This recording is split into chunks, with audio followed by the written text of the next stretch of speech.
Hoy te traigo la historia original del Conjuro 4, la entrevista de los Warren a la familia SMURL. My husband, Ed, and myself were called by Janet Schmall to this home that we are now in, just prior to the Christmas holiday, as the girls call it December. On January 17th, we visited this home for the very first time, interviewed the families concerning the phenomena that was taking place to them.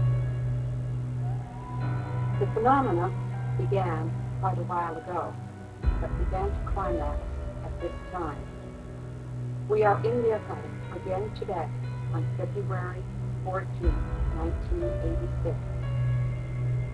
Jack, can you give us your full name, the name of family members living here, and also your family pet and when you moved to this home? Well, my name is Jack Smurl. My wife Janet Smurl. We have Dawn, daughters Dawn, Heather, Shannon, Karen, our twins. And how old are the children? Dawn is 16 years old. Heather is 13. Shannon and Karen are 7. We have Simon, our dog, he's a German Shepherd. He's 3 years old. And next door we have my mother and my father, Mary and John Smurl. In a duplex home. Right, in a duplex home. And my father's 71 and my mother is 72. Okay, and when did you purchase this home, and how soon after purchasing this home did you move in? If I'm not mistaken, your parents moved in first, and then you moved in soon after. Is that right? Did they were the first to move in? Well, I remember that. Do you remember the date? No, that's not correct. No, it's just the opposite. Yeah. Right. We moved in first, and then they moved in. Okay, right. And how long ago, Janet? 1973. You moved in. How far apart did you people move in? How close to you? We moved in here in October. Yeah. 73. My mother and father moved in here December. So, very close together, just a matter of a couple of months. That's right. How long were you in this home with your family before you became aware of the fact that things of the paranormal nature were occurring? Approximately 1 year ago. 1 year ago, in 1985, Yes. you became aware that something paranormal was taking place.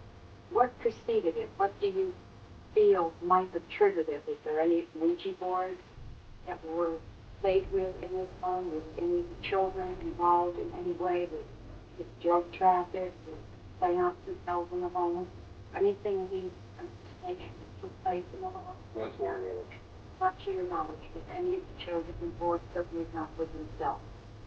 What is your background, Jack? What type of work do you do? Well, I'm a production manager at Parte. I've been there for 20 years. What are your interests outside of your work at home? Well, I was active in the girls' softball league. I was, a treasurer. We formed the league, actually. Myself and Janet and, parents and it now. And it's, we've been maintaining the league since. It's been going on for about 6 years. And we're quite successful. And also the Lions Club. You're active in the Lions Club? Yes. And Janet was active in the Lions Club and was president for 2 years. Janet was the first president of the Lions Club. Female counterpart. Female counterpart. Right. Of the Lions. First I joined the Lions, then Janet. Joined the Lions. Joined the Lions. When we formed the Lions, when I got into the Lions Club, I made the suggestion that we form a Lions Club. And then, of course, from that, the Lions Club was formed, and Janet was first president for the first year, and then, of course, she was president for the second year. But this usually don't happen to lionesses, type of phenomena. No. How did you people feel concerning the type of phenomena that's occurring in this home to you? Did you If this story was told to you prior to this happening, would you find it hard to believe that such things occurred? Yes, as a matter of fact, up until a year ago, I thought that these type things only happened in movies. And I always felt, of course, that movies were, always overstated to begin with. So I wasn't really a true believer. Of course, I believed in God, and I believed in angels, and I believed in devils. So I never thought, that these things, That they manifested to this extent, or that people could become personified, as occurs in many of these instances. Your religious background, both of you, was based on the Catholic, am I right? The phenomena that first began to happen to you happened to you as a boy, didn't it, Jack, as a child? Yes, we used to live in what they call the Heights section of Wilkes-Barre, which is 10,000. And when I was 9 years old, one evening I got up to go to the bathroom, and I walked in the hallway, and I was passing the stairway, and when I looked down, I saw two pair of eyes staring at me. Now, the eyes weren't moving or anything, or blinking, and they had no body or any form to them. Just two pairs of eyes. And I got frightened, so I went into my sister's room to try and wake her up, and I couldn't wake her up. I couldn't touch her. Anything I do to her, I was pushing her, I was pulling her, I was trying everything, and I couldn't get her attention. How old was your sister at that time? My sister was about 11 years old. She's 2 years older than I am. And I just couldn't wake her up. It was the first time it ever happened to me, and it was the last time up until... As an adult? As an adult. So I never had any problems since then. That was an old home that you lived in as a child? Yes, it was exactly...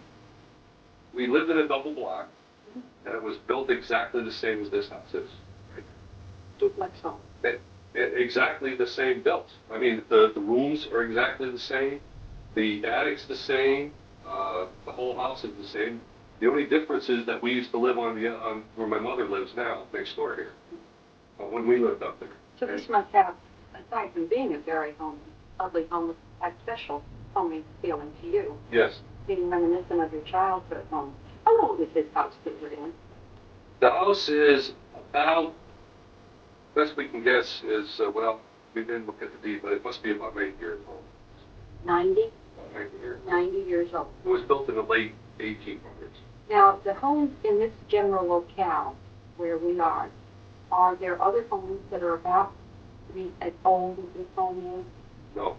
When we were talking to Mr. Ellis, Janet was there, we were talking to him. This was the first house on this street. And on all sides and in the back was a field. The homes in the back weren't even built. Across the street was just one big field. So this was the first house that was built. This home was more like by itself for a period of time until the other homes. The very first thing that happened in this home happened to you, I believe, Janet. That's correct. Before Jack was to ever witness anything, the first occurrence took place to you. Tell us something about it, and to the best of your knowledge, when you first remember that occurring. That was the night of Heather's confirmation.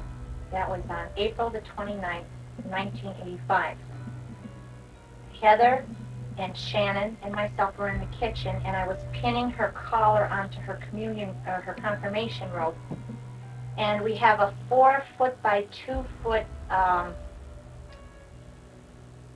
ceiling light, and it came without no warning at all. In a matter of a split second, it came crashing down onto the kitchen table. That must have been very frightening. It was very frightening because we didn't know. It was unexpected, and it wasn't like a light that had broken naturally. It didn't tip, it didn't sway, it just came crashing down. And it gouged Shannon on the forehead, and it gouged Mark onto the refrigerator. And this was about a half an hour before we went to church. Now that light is held up by 2 chains. Right. And then there and 2 eye hooks. And 2 eye hooks folded into the beam. Into the beam. And when my father-in-law came over and looked at it, because he's very very handy with these kind of things. He looked at it, he said, there is no way that this thing could have happened. One side would have broken, something would have given first, but this was nothing. In a matter of a split second, it crashed onto the table with no warning at all. Mm-hmm. Okay, now, when was it, Janet, that you were down in the basement? The very next day after the confirmation, I was down in the basement doing clothes. I have my washer and dryer down there. And I had turned away from the washer. I was just getting ready to come upstairs to the kitchen. And I heard this female voice. And she said, Janet, Janet, very clear. And I thought it was my sister. I said, I'll be right up. Well, when I got to the top of the steps, of course, there was no one there. And I was alone in the house. The front door was locked. There was no way that anybody could have gotten into this house. Were you very uneasy? I thought in the beginning, oh, it's only you. You're hearing things. That's exactly how I felt, that I had heard something. Mm-hmm. All right. Okay, now also, Janet, I remember you relating to us about coming up from doing the laundry and a pole lamp. You don't have that pole lamp anymore. No, it's not a pole lamp. Well, it's a table lamp. There it is right there. All right. Going over in the corner. And about that going on, the light, finding the lights on in the house when you knew, Right. Especially during the day. That particular day, the children had gone off to school, and it was kind of dreary. It was a rainy type of morning gray. So the light was on. Mm-hmm. When the children went out to school, and it brightened up in the room, so I turned the light out. I went upstairs to make the bed and collect the laundry, and when I came down, the lamp was on again. And I stopped and I thought, didn't I turn that light out? So I turned the light off again. I went into the kitchen and did the dishes, and I was going down to do the laundry, and I came up and the light was on again. This happened about 4 or 5 times within an hour that light kept going up. Now, that is a 3-way light, but we keep regular light bulbs in it because the kids always knock it over, and we're always replacing the light bulbs. The 3-way bulbs are expensive. Right, so you would have to turn the light 2 times before. Oh, it goes on. Right, before, you just don't go over and, it's not 3-way now. Mm-hmm. But that light would always be on. So it would have to click twice before the light, and I didn't do it, and there was no one here to turn the light on. Now, also, you would go out to the store. You would be away from the house. You would lock all of your doors. You Yes. make a point of locking. I make a point of locking everything, all the doors, the front door and the back door, and you need a key to get in. This one particular day, I went to the store, and I came home. The front door was unlocked and pushed over to the wall. Not just ajar. Not just ajar, pushed Mhm. over. So I got a little bit upset. I thought, oh my gosh, somebody's in the house. Well, when I came in, of course, there was nobody here. Now, that happened many times with the door. This one particular day, again, we were getting ready to go camping, so I went to the store. And, of course, all the children were in school. Mhm. And as I was pulling up in front of the house, my nephew was coming in the front door, and I could see that the door, again, was pushed right over to the wall. So I thought Don had come in from school. It was around 2:15, 2:30. And I thought, well, maybe Don's home now. So I was coming into the door about 2 seconds after my nephew, and he's standing just about right here, and he's hollering for Don. And I said, is she home? He said, she must be, Aunt Janet, the door's open. So I hollered for her. I said, Don, no answer. And I looked, because she always puts her books down in a certain place, and I looked, and her purse was not there. I said, she's not here. And in that period of time, Don came into the house. Now, no one else was here. We need a key to get in, and yet the door was wide open. Now, you've also had experiences where you will leave the dog outside because of what is occurring in this house. Right. And the effect that it is having on your German Shepherd, and you will come home and the dog is in the house. That has happened twice to me and once to Dawn, where the dog was, either we knew the dog was outside, we had let him out, or I always let him out if I'm going somewhere and I'm not going to be home. I came home, he was in. Or I know he's in, and the next thing I know, he's out. Mhm. And that is very upsetting. And of course, the two doors in the back are shut. So something opened the door and let him out. Now, your mother, Jack, would never come here like during the day and leave the doors open, or she would never let the dog in and out. There'd be no reason why your mother would ever do anything like that. She doesn't come in and out of your house. You seem to respect each other's privacy. There has been other strange experiences with Simon, your German Shepherd. On one occasion, after you had had a very frightening experience in your bathroom where you felt that you were being pushed, Jack was sitting at the top of the stairway. It isn't a really wide stairway by any means, the stairwell itself. And one of our researchers was down a few steps talking to you. You noticed the dog go by the back of you, so you knew the dog was upstairs. But then, wasn't there a period of time that you felt that the dog was in the bedroom, in the master bedroom, just a little too long, and you called, and he came up from downstairs? Is that, am I relating Yes. that experience as it Absolutely. actually Yes. took place? In other words, for some reason, the dog was transported from the upstairs downstairs without having never gone by you, and you were sitting there, and this researcher was being very much aware of what was taking place. Right, because where Jack was sitting and where Mike was standing, they would have had to move For to Simon let to the go by. dog down the stairwell. Mhm. And they weren't. I mean, he was down here and they were upstairs. Now, there has been many strange experiences with the dog while we're on the subject of the dog. One in particular where you heard this howl coming from the dog, and the dog was sleeping right next to you on the floor.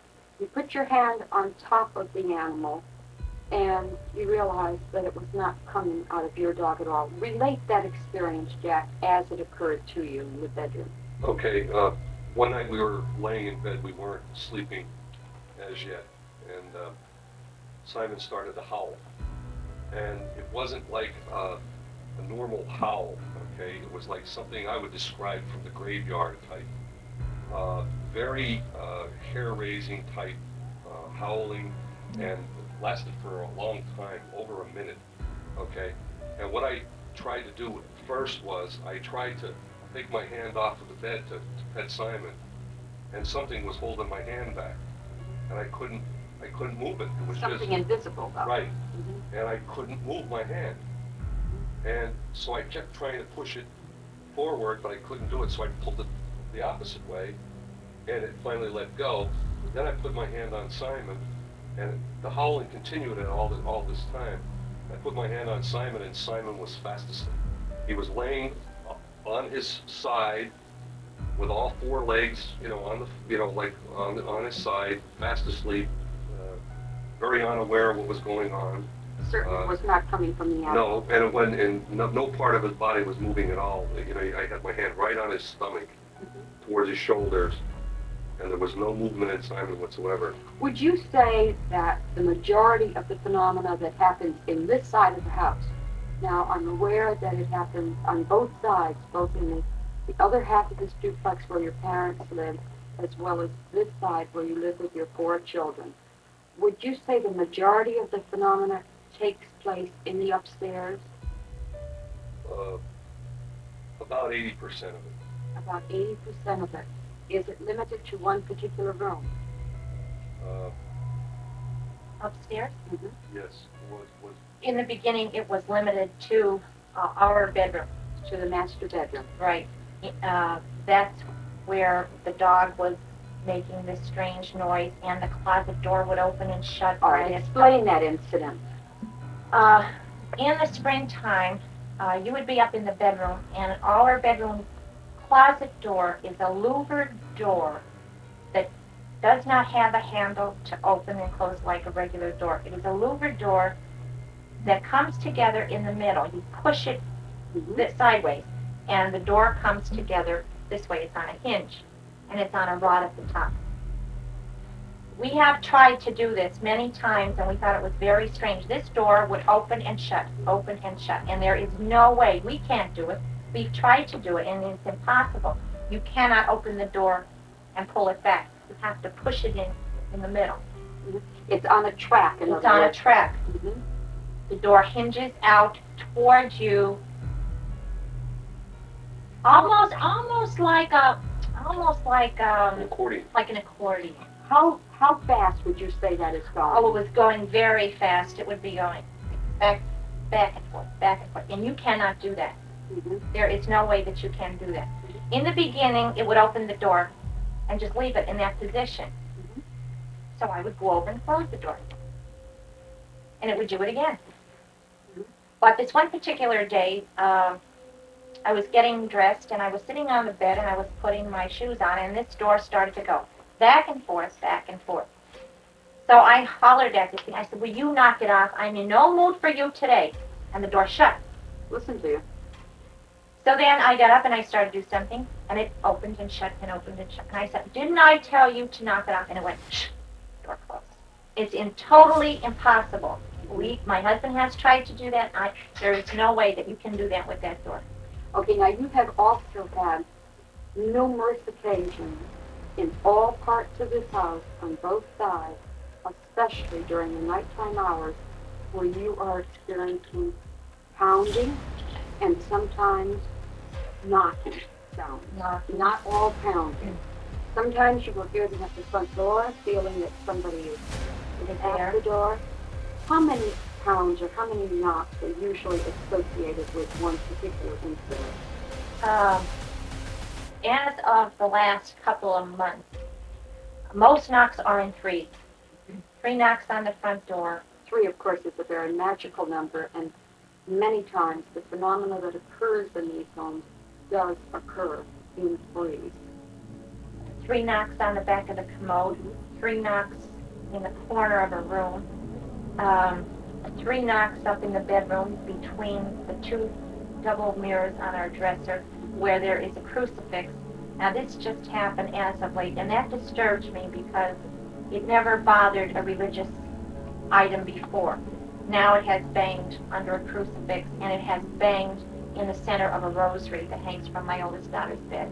In other words, it doesn't really like the religious things that are in the rooms at all. Now, when the pounding occurred, I remember your father, Jack, relating one incident where it took place on a night table and really can awake you, from a sound sleep, a real pounding type noise. How often do these occur? Can you give me some incidents of that? Well, they just had one the other night, and they had one a couple weeks ago where it was unusually loud, like somebody dropped maybe something from the ceiling or from the attic. Terribly loud, like crashing, banging, really, really loud, because my father-in-law is almost stone deaf. And for him to hear this, it would have to be abnormally loud, and they were both frightened. Okay, now what time of night would you say this occurred? Oh, after 11 o'clock. Would this be limited to the other side of the house, to the senior Smurls, or have you also experienced that on this side of the house? The loudness like that? I don't know if it was that loud on our side. Right. It's happened over my mother's twice. Okay. We've never had that real one sudden bang pound. We usually have wrappings and multiples, and not that loud. Not that terrifying, I should say. No. Because you got to keep in mind that my father is about 60% deaf, and the night it happened, I woke him up. He's 60% deaf, and he was also sound asleep, and he's a deep sleeper. And he went up, in his words, he went about a foot or 2 off the bed. Yes, he did. And it's really startled him. Okay, now for him to hear it, it had to be tremendously loud, okay? And we heard nothing on our side, and we were also in bed at the same time. Now, your mother on the other side also was explaining to us about seeing something she described as like a small black animal that was walking around the house, or that she happened to see when she was either going upstairs to go into bed. I think she was going upstairs to go into bed. And she described this small black, like a small animal, when she was putting out the lights. Do you happen to remember that incident? When she realized what she had seen, she was upstairs in the bedroom. But the first time that she saw this thing, she was watching television. My father-in-law was playing cards. And she had all the lights out in the room except for the television, which is bright. Yes. It throws off the light. And she said all of a sudden, this black animal ran right past her to the corner of a love seat that she has in her living room. The love seat is also a bed. It opens up into a bed, so that the bottom comes completely to the floor, maybe about an inch off of the floor. She said this thing stopped, and she said like it ran under or into the couch, but she said there's no way it could go under the couch because there is not enough room. She tried to move it away from the wall. She couldn't see any animal or anything. She said all she could see is the back end of that. It had no tail, and she couldn't see the face or a head. And then around Christmas time, she has this ceramic bowl that she keeps on her coffee table in the living room. And during the Christmas holiday, her and Jack were upstairs and her upstairs, and she had this on a little table in the hallway, and all of a sudden she said, "Oh my God, this is kind of like what I saw run past me in the living room." In other words, about that size. About that size. And she said the legs were the way the legs were shaped, basically is what she saw. She said she did not see a tail or a head, a face. All she could see was the small black Right. thing that went running. Relate some of the other incidents that have occurred in this home. Not necessarily in the order that they have occurred in, but if you can relate some of the experiences that both of you have had in the home, and then I will hopefully help you to try to elaborate on them and try to explain them as they have occurred. Not in any, go first? Yeah, not in any simultaneous order. Well, Don't worry about that.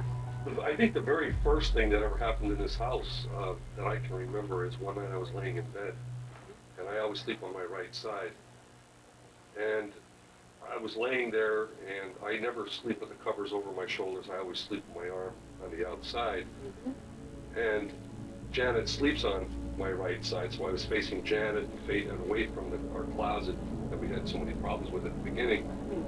And it felt like someone just touched me on the shoulder. Now It was like a light touch. like a light touch, but I could feel fingers, not one finger, but several fingers. It was a distinct touch of a hand on my shoulder. I then turned around and looked, and I had no reason to suspect, anything of a ghost nature, because we hadn't had, any problems prior to that. I was looking around to see what could have touched me, and there was nothing in that area that could have touched me. And of course, there was a sequence of events after that where one night I came home from work and I parked my car in the driveway, and because the driveway is so narrow, I park next to the house so that there's room enough to get out on the driver's side between the car and the fence. And I make sure that I park it against the house because I simply have to, because I can't get out. Next morning I come out of the house, it was pouring down rain, and I was running to the car, and I went to get in the car, and I couldn't get in the car because the car was against the fence. All right, now I remember your mother relating that experience to us, where she heard you pull up. And was it your mother that had said something about actually thinking that she could see the car move. Correct. She could see it and thought her eyes were playing tricks on her. Right. And when you went to get in the car was right close to the fence. There would have been no way you could have got out of the car, That's correct. and no way that you could have parked the car in that type of an angle. That's correct. Am I right? That's correct. All right. Now, what other incidents, Janet, can you think of? Well, I have been pulled out of bed. Oh, yes.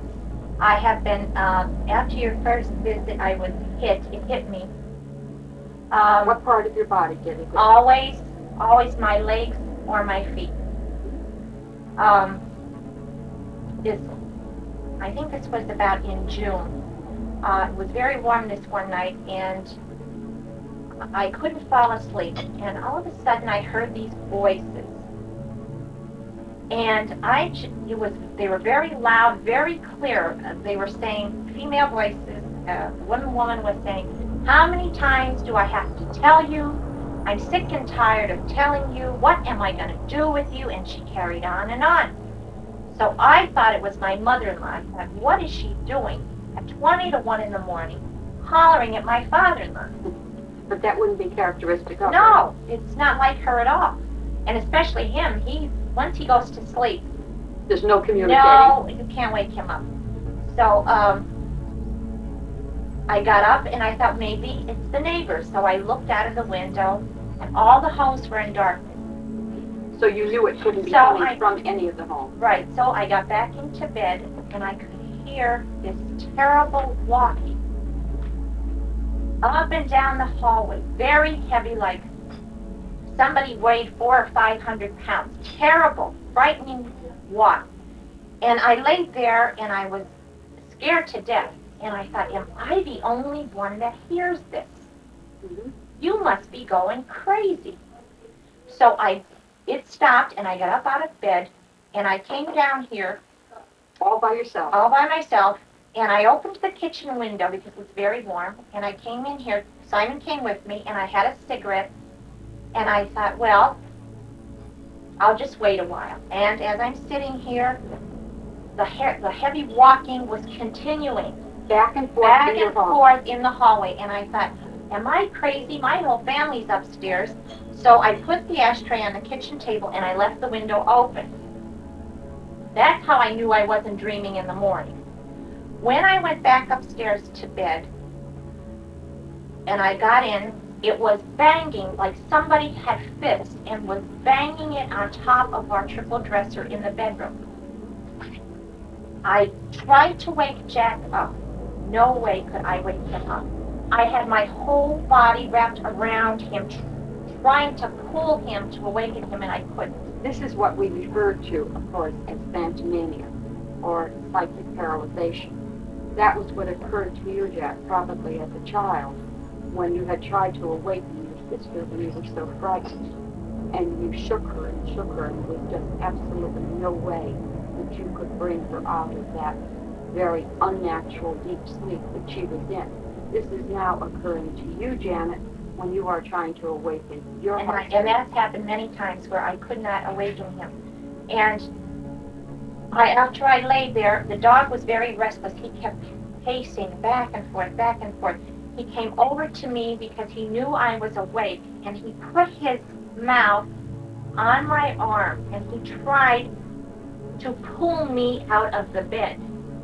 The dog did. Right now, he has done this in the bathroom too, where he has tried to pull me out of the bathroom. And then he laid down on my side, which is very odd. He always lays down on Jack's side of the bed. He laid down by me, and I petted him. I petted him for a while.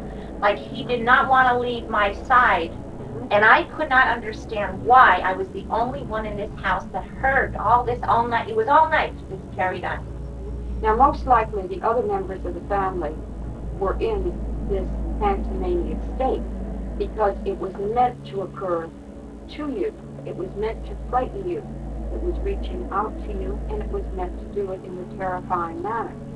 Because if everybody was involved in it, it would not have proved as frightening. So the fear that you set off into the atmosphere enabled what was here to become stronger and stronger during that particular practically. Right. And then there was the time, the next morning I said to him, I explained to him everything that had happened the night before, and he said, oh, it did not. I said, I will tell you if I was dreaming. And I went into the kitchen, and there, the kitchen window was open, and there was the ashtray right where I had left. I said, Jack, I know I was not dreaming. Okay, now you were doing that in order to help yourself to be in touch with reality. That I knew that this was You were not a physically dream, here. that I was here. That you were physically in this room with the animal during the Right. night by yourself. Right, And because I really did. There were times when I thought I was losing my mind. I would be sitting at the kitchen table, and I would be making a store list out. The front door would open, slam, and this voice would say, Janet! And again, it was a female voice. I would say, come on in, I'm in the kitchen. Nobody came, so I got up, I came in here, doors closed. But yet it has done that many times, opened the door and slammed it. And the voice. Now, all summer long, it would call me, Mom, Mom, Mom, Mom. And I would say, what? And there, of course, there would be nobody here, and I would be running from room to room. The one night Jack was over talking to his mother, and the two older girls were in the kitchen, and the two younger ones were outside playing. And I was coming out of the bathroom, and this voice is saying, honey! And that's what Jack does to me when he's fooling around. And I'm saying, what? What?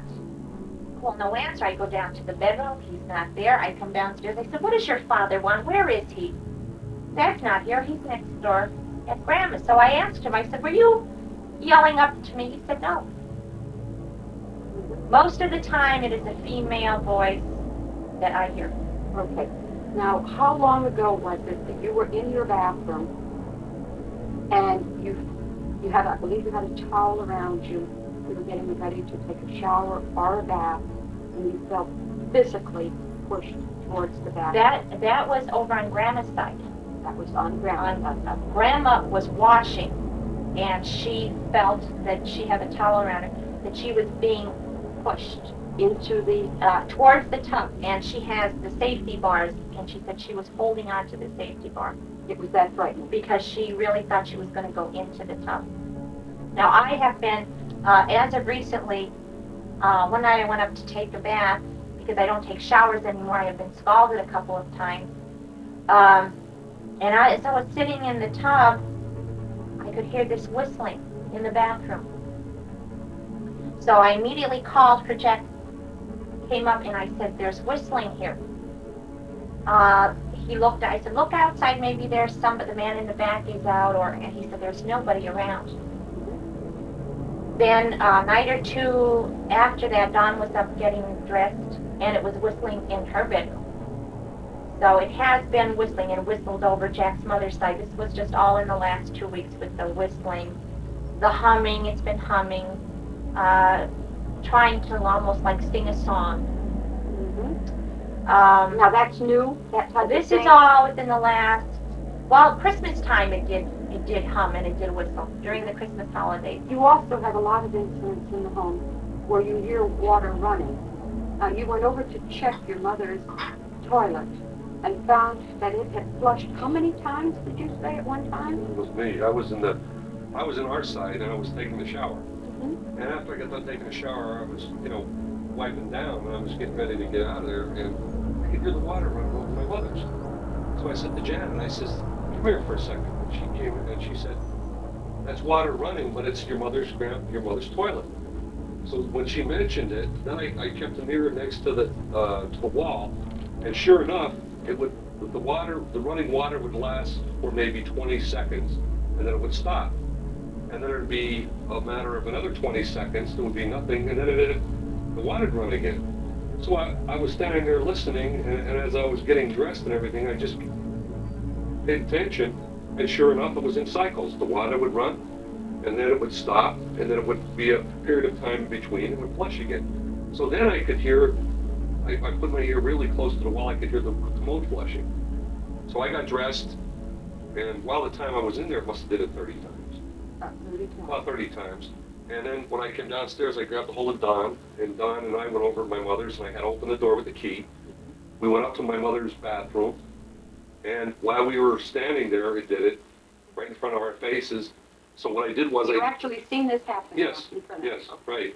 So what I did was, I leaned over and I took the back of the cover off the tank, and as I leaned over, it wrapped 3 times on the back of the tank.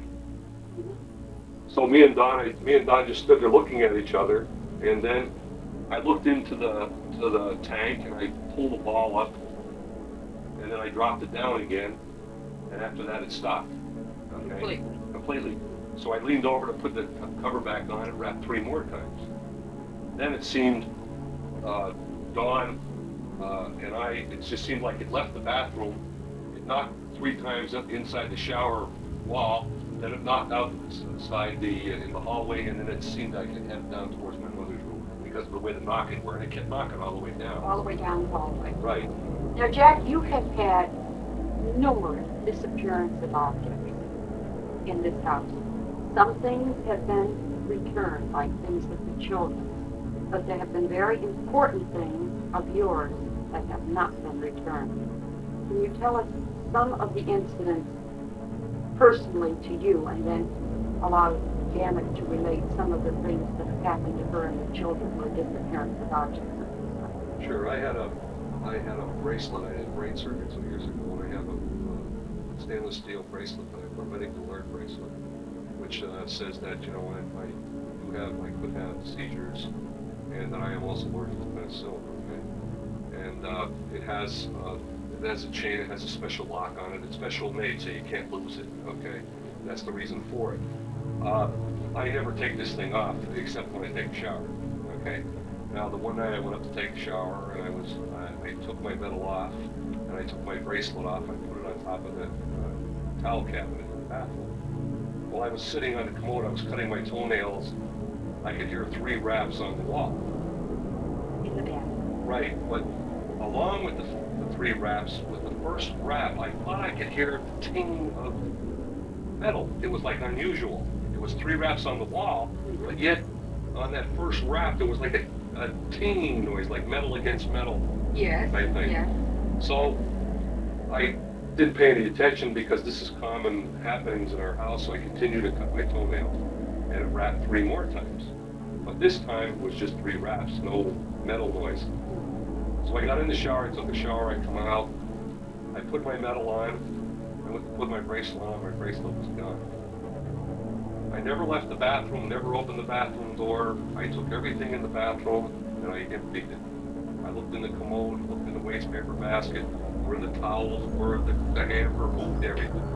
And it was nowhere to be found. Then it dawned on me that the first time I heard the rap, I heard the pinging, that the chain must have, when it picked it up, it must have pinged off of the top of the cabinet and it's gone. And is that also metal, the cabinet? Correct.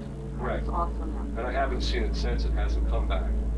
So that's basically, and I was missing a white shirt, which was done for about a year. That has never returned. Okay, but along this same thing, it was right by the chimney. And now that's the chimney that used to be functional when they had the coal stove in the kitchen.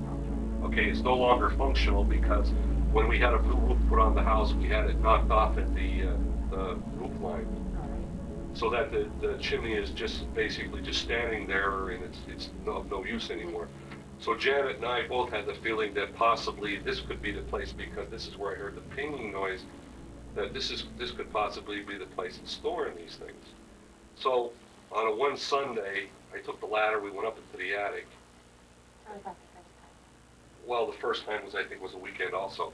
I went up to the attic, and we went back to we went up just generally to look in the attic to see if we could find any places where we could find any of this stuff. So we couldn't find anything. But while I was up in the attic, something made me feel that I had to go to the back of the house. So I went to the back of the house, and as I'm looking around in there, it dawns on me, and I'm looking at this chimney that stops at the roof line. So I got up on the ladder, a small ladder I had, and I couldn't get my head in there to look down with a flashlight because it wasn't cut off enough. And the bricks were too hard to pull off. The mortar was too hard.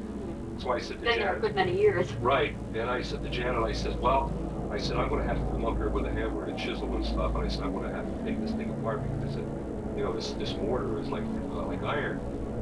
Because when this house was built, everything, even the walls, star drills wouldn't go through them, you know, it's very well built. Huh? So about 2 weeks later, we got frustrated again with things missing, so we went back up to the attic. My daughter had gone, and Janet was by the opening, but still on the ladder. And I went up there, and I put the ladder up there, and I had the hammer and the chisel and all my tools ready. And I went up there, and the whole chimney is soaking wet, all the way around. Yet there's no way that water could get in there because None. it has no opening outside at all. Right, and 2 weeks prior to that, it was as solid as iron. So now I just went up and I just started taking the bricks off by one, and when I hit all that was in between them was sand. There was no sign of mortar left at all, except 5 feet down, and then the rest was solid like it was 2 weeks prior. But from it was just like it was telling me, go ahead, take the chimney down. Because it's not You're not there. gonna find anything anyway. No. And To satisfy your curiosity. right, and it's still like that because when like the two researchers were here, when Mike and Tony were here, we went up to the attic. Now, one of the things in relationship to the chimney that we also noted was the first time we were up there, all the times we were up there, I should say, we noticed that when we were by the chimney, there was scratching on the roof, like there were a couple hundred birds or something scratching on the roof. Or squirrels or something like that. We noticed that the first time we were up there. The second time my daughter got a little bit frightened because it was, you know, it's a pretty loud noise. And it isn't there when you first get there, you know, you have to wait a couple of minutes. And then of course when Charlie, the researcher, and Tony were up there with myself, the same thing happened to us again, like scratching all around below us, okay? But yet nothing was on the roof. Nothing. Well, The nothing was first- on the roof. The first time we even sent Heather out to the backyard, we said, Heather, go outside and look up on the roof and see if you can see any birds or, she said, no, there's nothing up there.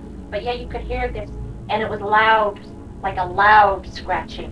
Mm-hmm. Not like a squirrel would make, it was really loud. Like a cat or... Even louder than, like a large animal. Very loud And there would be scratching. no way that a large animal No. could get on that roof. No.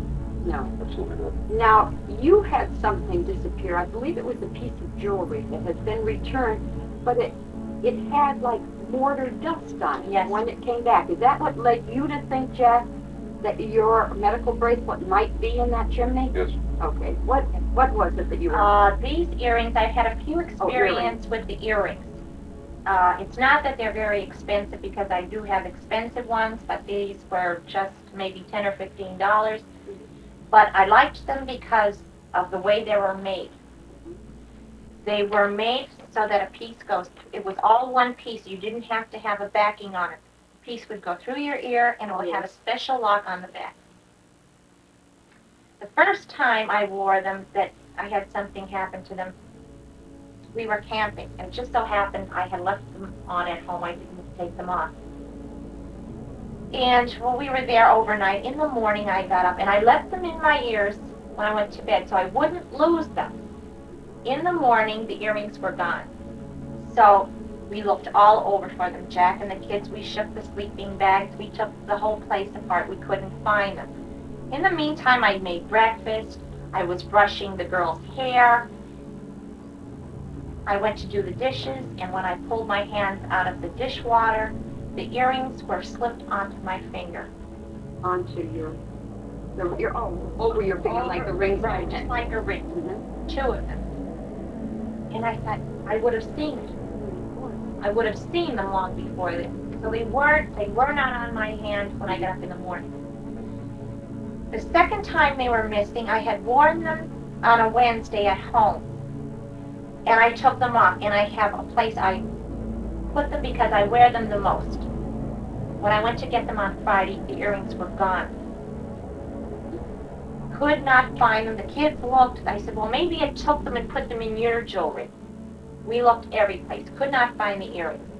About 2 weeks later, I was getting ready to take a shower, and Jack's medical bracelet came into my mind. Maybe it took his medical bracelet and put it in his jewelry box. Because Jack has a little jewelry box where he keeps tie clips and cufflinks, but he never uses it. It could sit there for a year and he wouldn't open it. You're a very informal man. Yes. So I thought, that's an idea. So I went down into the bedroom and opened the jewelry box. And I let out one yell, because there in the front of his jewelry box, and now on top of his jewelry box, he has American Rifleman magazine piled up. So you know it's not well used.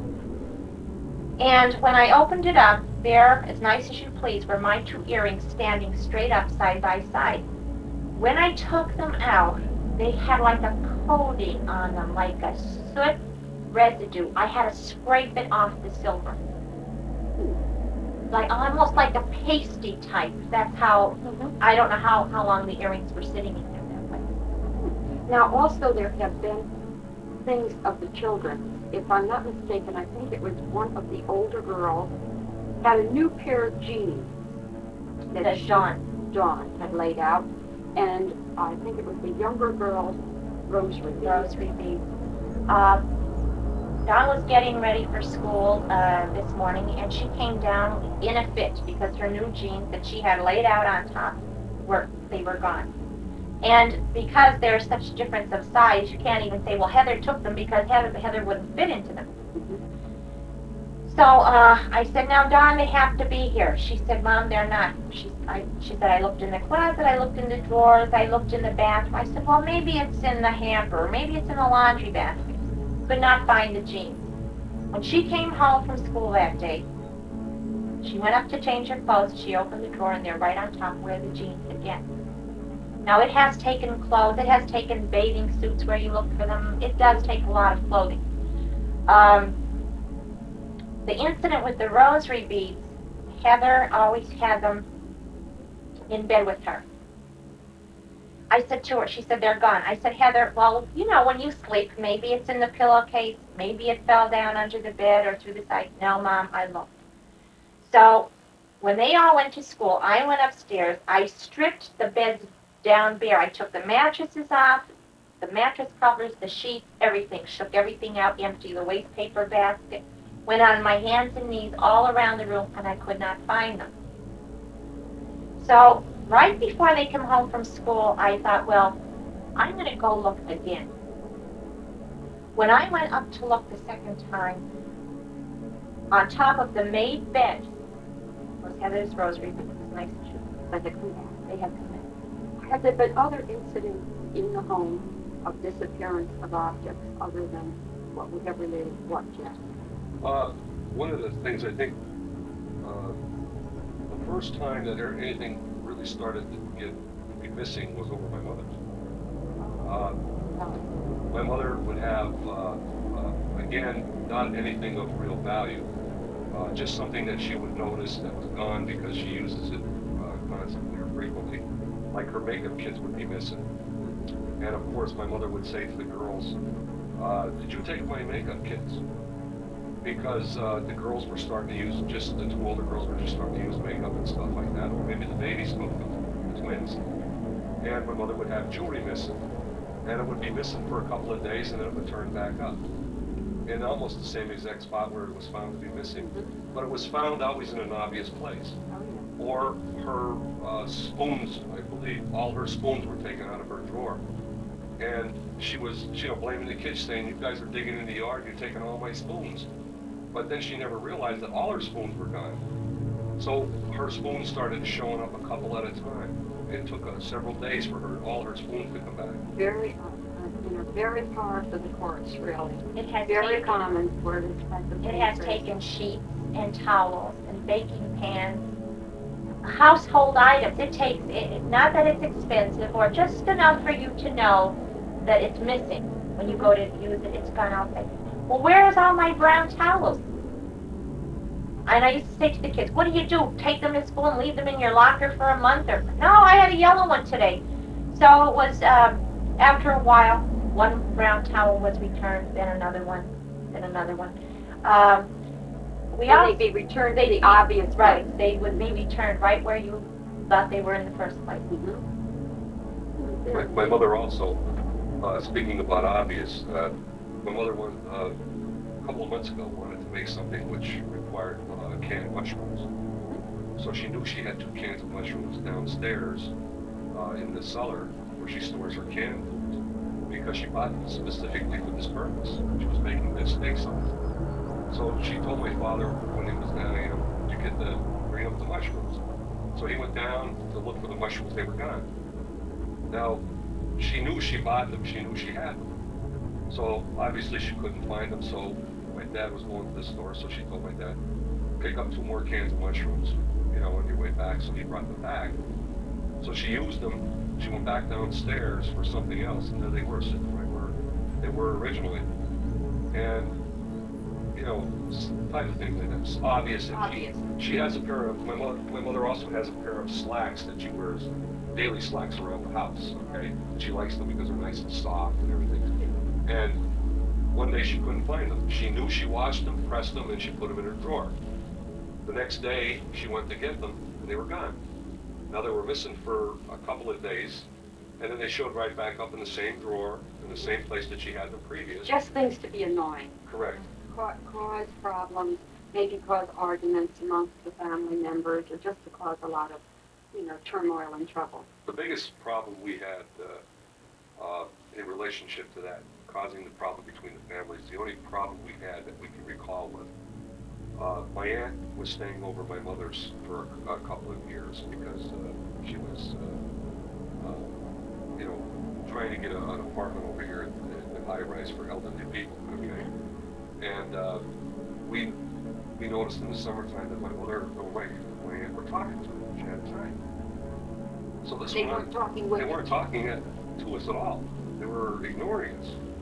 So I told Janet, I said, Janet, we can't let this thing go on any longer. I said, you got to confront my mother and find out what's going on. So she went over to my mother's one day, and she talked to my mother. She says, Mom, why are you mad at us? And my mother said, well, she said, you should ask us. She said, you and Jack had such a terrible argument a couple of weeks ago, and the foul language you were using. She said, I never heard of such a thing, and I never knew that you two were capable of ever having an argument like that. And Janet and I looked at each other, and of course we didn't have no argument like that, and we don't use that kind of language. And it never happened. But yet her and my aunt both heard it clearly coming from our house. Mm-hmm. And we never had an argument. As a matter of fact, we had probably even had a tiff in 6 months prior to that. So it was completely an isolated situation where Janet and I don't argue all the time, so we would remember. And the last time we could remember we even had even any kind of words at all was like 6 months prior to that. And they were mad at us for a couple of weeks, and we could not convince my mother, by the way. Even after we talked to her, everything was fine. It was not you. Up until my mother had the realization of what was going on in this house. And Ed and yourself, when you came here, you explained to us that why this occurs. Why this occurs, and then my mother believed, finally that it wasn't us that was arguing. It was, something that, made her hear it, my aunt hear it. Exactly. Very similar to what you heard, Janet, just the other night, when you said that you could hear for the very first time in this side of the house a male and a female voice, but it was not coming from this side. That's right. We were laying in bed, and we lay and we listen to things every night before we go to bed, and we thought it was his mother and dad. We could hear this woman's voice, and we could hear this man's voice. You couldn't make out the words they were saying. It sounded like it was coming through the wall. You knew they were talking, but you couldn't make out the words. Magic whispering. Well, it was, or even a little bit louder than a whisper, like a muffled kind of a voice. And he said, oh, it's my mother. I said, I don't think so. It doesn't sound like your mother. And this went on for quite a while with the talking. And he was concerned because he thought, well, maybe it's really starting to end up over on my mother's side now. Maybe they're walking back and forth talking about something. But yet you couldn't hear them walking. You only heard the walking once. Mm-hmm. So today he asked her, and she said, no, Jack, we were in bed. She said, we weren't talking. In other words, they My were dad asleep. wasn't awake. Right. My dad wasn't awake, and she was awake. My dad wasn't, and So she wasn't talking to anybody, there was Right. nobody there. But yet you could hear it, both of us heard it together. now you see, if you would ask me whose voice I heard, I would swear that it was my mother and my father. Talking. Right. Just Now, as they swore, it was you two people Right, talking on but this to me side. it didn't sound that way. well, my mother heard people talking last night. She said she did hear people talking, but she didn't know where it was coming from. Mhm. Okay, that's all she can say. Now, was that in this part of the house, or was it She thought it was on her side? she Yeah. thought it was on our side. Okay. And we thought it was on her side. You both heard it. Right. Both families Both heard, families heard it. heard that talking Right. at the exact same time. Right. Jack, if you were tried to, or if you had to put it in words, what was going on in this house, what would you say is happening in this home of yours? Very hard to explain my own personal feeling before I talk to you. I would say that the house was haunted. You do believe your home is haunted? Absolutely. Do you believe your home is There's no doubt. And if you had told me this a year ago, I would have probably told you that you needed a psychiatrist. But I am a believer that this house is really haunted. Thank you very much, both You're of you, for your interview this afternoon. Okay, Lorraine. We're in the home of Janet and Jack Smurl in Pittston, Pennsylvania. I don't really remember on the tape earlier about getting the full address of this home, which is at 330 Chase Street, West Pittston, Pennsylvania.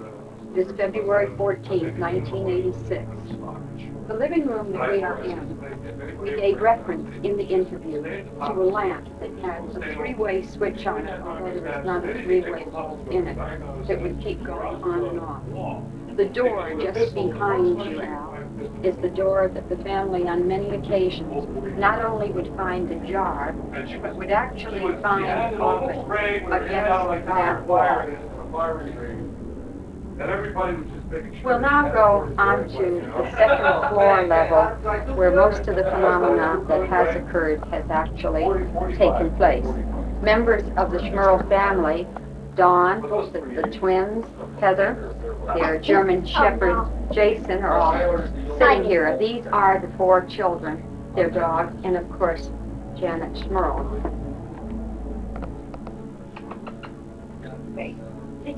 Jason? Mom, I have to go to the bathroom now. Wait, Mom, I have to go to the bathroom. Notice that this stairway, as you're coming up, is very, very narrow. Now, Jack was sitting on the very top step. One of our researchers was perhaps in this area talking to Jack. They watched the dog, Jason, who is a full-grown German Shepherd, walk across. He wasn't coming down the stairs. He would have had to pass the two men in water to come down the stairs. And Jack decided to call the dog because he couldn't see him for a couple of minutes. And the dog came from downstairs up. No possible way that the dog could have gone from where he was up here. There was no other way for him to come from this level down without using these stairs, and he did not.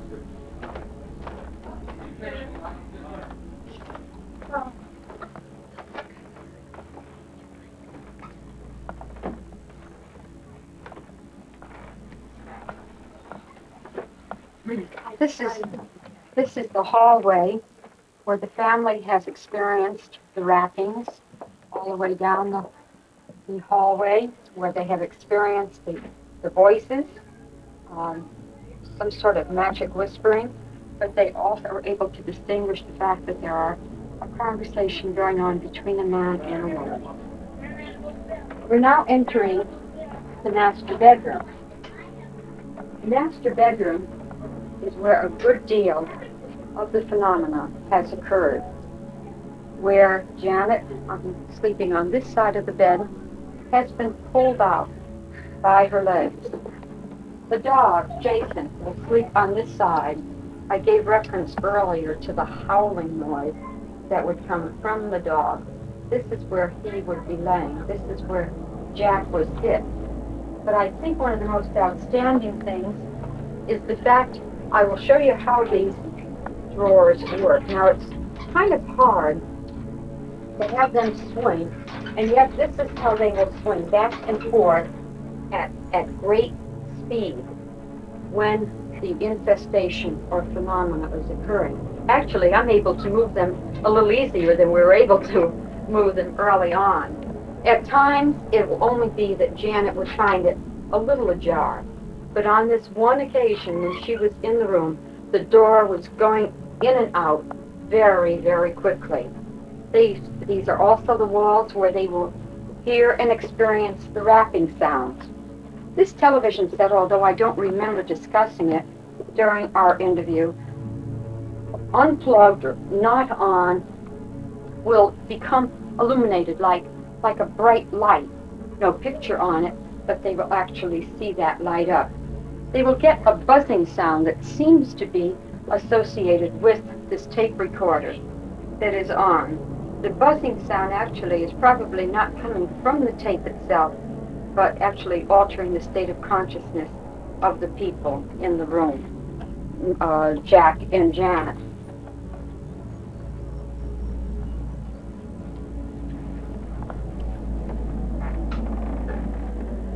This is the room occupied by the 13-year-old girl and the 16-year-old girl.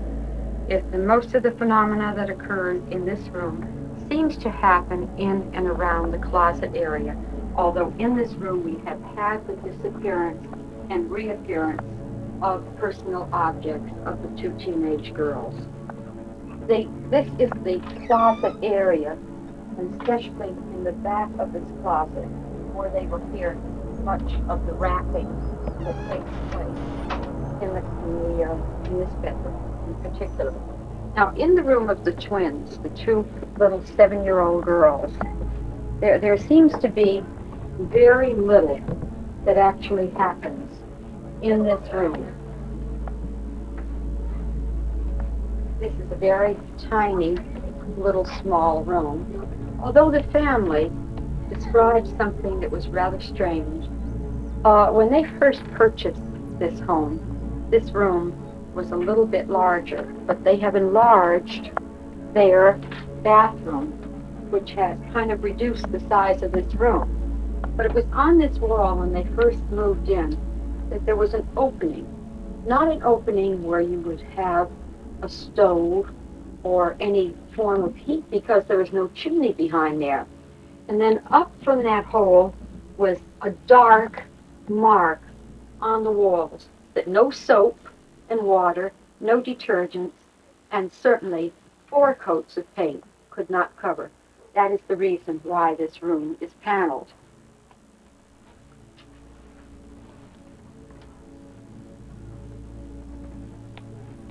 The last room up here is, of course, the bathroom. There has been a great deal that has occurred in here. They will hear the water, especially from next door, running. They have experienced the toilet flushing on like 30 times on one occasion. Jack was standing when he actually was witness to the toilet flush in front of him. He then picked up the top of the toilet box to adjust the ball, thinking that something was wrong. Actually, nothing at all was wrong when the rapping started right on the toilet box, the commode itself. It is in this area that Jack's medical bracelet had been missing from. It had actually dematerialized. As of this point, it has still not materialized. So that is really the majority of what had taken place on this stairway, or on this level. On this stairway, though, I know that there was one occasion, maybe Janet can explain it in a little better order than I would be able to, regarding what had taken place to Dawn, or what you presume may have taken place to Dawn when she was found at the bottom? Oh, that was to Shannon. Oh, wait, that was to Shannon, I'm sorry. One night about 1 o'clock in the morning, Shannon and Karen, whose bedroom is over here behind Lorraine, Jack and I were laying in bed talking. We had had a lot of experiences that day. And while we were talking,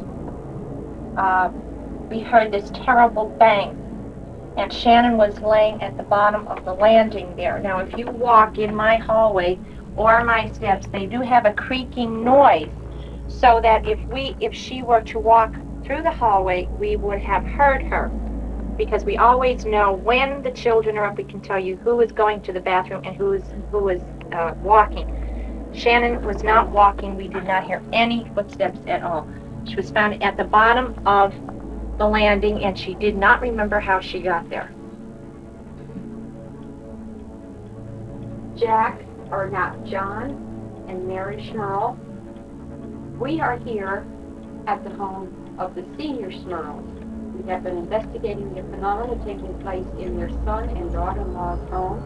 This is the other half of a duplex home at 332 now, Chase Street in West Pittston, Pennsylvania. Jack, or I'm persistent in calling you Jack, John and Mary have also experienced phenomena on this side. While they were away from this home, there were noises that would take place. They would hear this from the other side. There would be nobody in this home at all on this side of the house.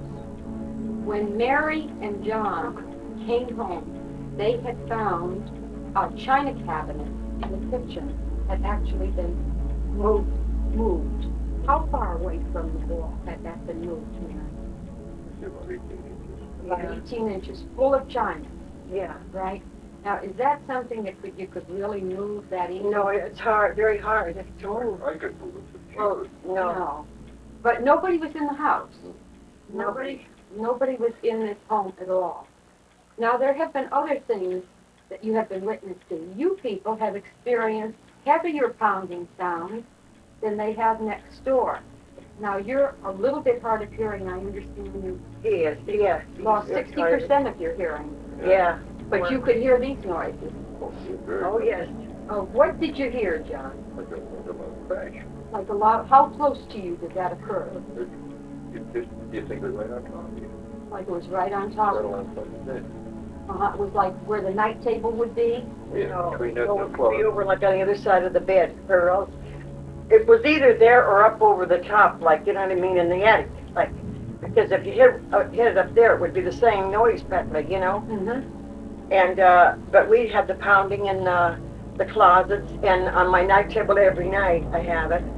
And, first I didn't think, you know, that it was that, but it surely was. Mm-hmm. And, so, then when we're down to my daughter's for Thanksgiving, and we were gone from Wednesday until Sunday, and my son couldn't go, him and his family, because he had to fix his bathroom. The tile was coming out. So he heard water running, and so it's like somebody walking around over here. So he kept listening and listening. He said, Janet, he said, you know, he said, I think there's somebody over in my mother's house. And so what is he going to do? But he took the gun and come over.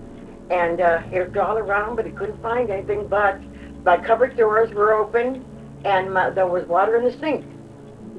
Now, there shouldn't have been any water in the sink, because when we're gone how many days, from Wednesday until Sunday. Right, there'd be no reason why the water would be there. Yeah, and then we went out another night to the doctor's, and Jackie heard this water running, and the toilet flushing, kept flushing all the time. Mm-hmm. And so he came over, wasn't it? He came over, and he looked to see if there was anything wrong with it. There wasn't.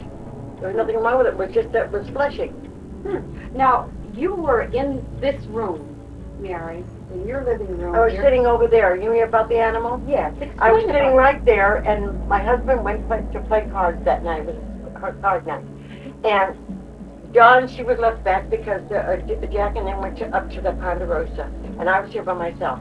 And I turned the lights off and just had the TV light on because I figured there was enough light for me, and I was just happy, sitting here. So all of a sudden, I just happened to look over, like over here, and I saw this animal there, but I just went like this, and just when I went like that, it was gone. It looked just like a puppy, like, you know what I mean? Like when they do puppies, like, that was just born.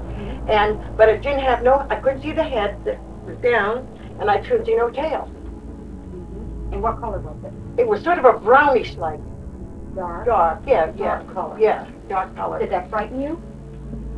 Well, for the moment, You were startled? yeah, I was talking, who else was I going to scream to? Yeah, you There were all was by nobody, yourself. there was nobody in the both sides. Well, Lorraine, when I go home, every light in the house. Oh, when you came home She was that night, scared. every night, I think she was scared then, John. Now, John, is there anything other than what your wife has just explained that you have personally witnessed in this? Well, the one morning, I don't know, I think it was, I get up, when I get up, I go to sleep. He dresses in the back bedroom. And, right in the back bedroom, I got my clothes in and disturbed it. So I open up and get a clean shirt, my pants and stuff, and I keep socks, stuff like that. I don't. But you hear the pipes now. My God, I hear the pipes now. But the heat don't overheat wasn't on. Naturally, you get a knocking When the heat is cutting in. when it's expanding or contracting. Mm-hmm. But everything, right, Pipes were full. Well, you've sure had your share. Well, we used to have the smell. It was like yeah. a mold. And we'd go to church and come back, and sure enough, that mold was there. But then it would leave, right away. But, and then to me now, it didn't bother him, but it used to throw up like a soot. And in my nose, and I couldn't hardly breathe. And I used to say, that went on for how many months? And I said to Janet, I said, my heavens, how long do I have to go like this? I said, with that thing throwing out that soot. And, but see, I used to see forms, like, you know what I mean? I went into my bedroom one night, it was dusk. And this form came out from like the back of the door, like just like this, And I went back, and I went back out into the hall. And so then I didn't tell him, I just told him tonight, that I seen a form a couple nights ago coming down the steps there, and all of a sudden it disappeared. And then I saw it again, where did I say? Oh, the bathroom, when I went to the bathroom last night. And it seemed like it came from the curtain in the bathroom, like, across. From that area. Yeah. Now, how tall was the form, Mary? Well, it just like was, like shot, like was going through the air, like, you know what I mean, like in the air or something, Would it be the size of an adult person? More so, like, yeah. Was it shadowy, or could you see Like through a it? black, like a shadowy, like, color, like, Black yeah, form. yeah, form, Like a black form? yeah. And but the knocking, we've heard the knocking now in the front bedroom. We've heard it now, but every night it's knocking on my side because the fella got it the last time he was here. Yes. Yeah, he got it. Michael got it. Yes, Yeah. Michael got it on tape. Yeah. That's what Chris had told And us now it tonight. didn't. And Jackie last night, or not last night it was. And the night before, he sprayed that incense. Like he opened the door, in there. And see, I had Christmas bows and things in a bag. And so when I looked today, I opened the door because I had to hang my coat up in there. Because it was hanging for 2 days, it's kind of sprayed. And so I opened the door and I thought, well, here goes. So I seen these here bows all in the front of the door, like where they might have been, Disrupted. yeah, disrupted in there. And but Jack said toward the last he sprayed it once, and then he said when it was started to pound, he said he just opened the door and give it some more, Right. And you have to laugh at him sometimes. I know. Mary, when Michael was here, we were on top, and we talked for about an hour. So Michael went over to Jackie. She went in, and I come in. Three fellas are knocking on the door. Grandmother, come in, come in. Nobody there. What? No, Yeah. knock again. Mother, I can't get over the door locked. We locked the door. The door was locked.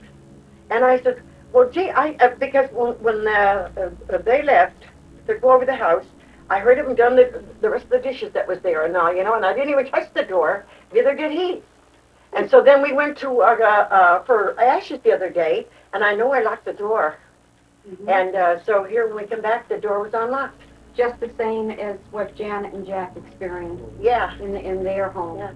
Let me ask both of you, as I asked your son and daughter-in-law, independent of each other, what do you feel is wrong in these two apartments here?